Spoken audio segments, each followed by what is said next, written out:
Diaphragm wall అనేది చంద్రబాబు నాయుడు గారి కాలంలో డయాఫ్రమ్ వాల్ కొట్టుకుపోయింది. ఆ డయాఫ్రమ్ వాల్ కొట్టుకుపోవడం వలన మొత్తం టోటల్ ప్రాజెక్ట్ డిలే అయిపోయింది అనేటువంటి విషయాన్ని పలుమార్లు చెప్పేటటువంటి ప్రయత్నం చేశాం.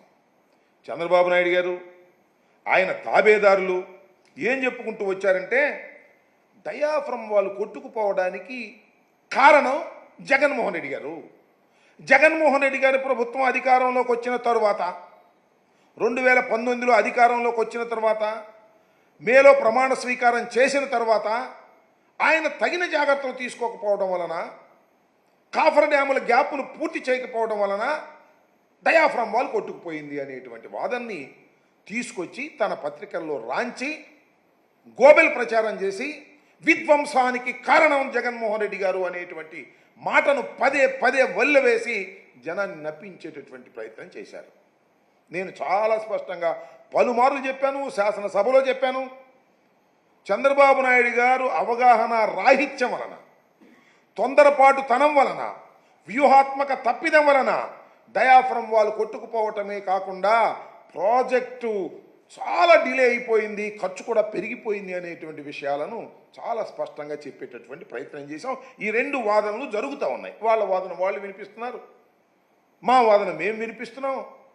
దీనికి ఎవరు కారణం అనేది కాస్త లోతుగా ఆలోచించే కామన్ సెన్స్ ఉన్నటువంటి వ్యక్తులకి చాలా క్లియర్గా అర్థమైపోయినా బుకాయించేటటువంటి ప్రయత్నం చేస్తూ వచ్చారు. ఇవాళ నేను ప్రత్యేకంగా చెప్పదలుచుకున్నటువంటి అంశం ఏమిటయ్యా అంటే ఈ పోలవరం ఇరిగేషన్ ప్రాజెక్టు మీద ఈ డిలే అవడం మీద, లేదు ఈ డయాఫ్రమ్ వాల్ దెబ్బతినిపోయిన తర్వాత ఆ డయాఫ్రమ్ వాల్ ఎంత మేరకు దెబ్బతిన్నది, దాన్ని ఏ విధంగా దాన్ని సరిచేయాలి అనే దాని మీద చర్చోపచర్చలు జరిగాయి.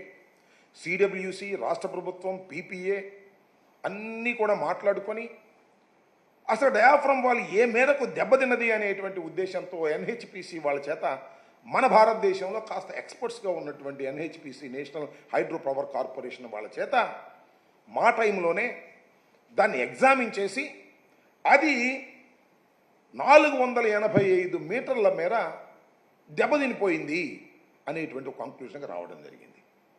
ఈ దెబ్బతినిపోయినటువంటి ఈ డయాఫ్రమ్ వాల్ని రిపేర్ చేయాలా లేక ప్యారలల్గా మరొక డయాఫ్రమ్ వాల్ వెయ్యాలా అనే దాని మీద సరే మేమైతే యాజ్ ఎ లేమెన్గా లేదా కాస్త తెలిసిన వాళ్ళలాగా better to form a new diaphragm wall parallel అని మేము అనుకున్నాం.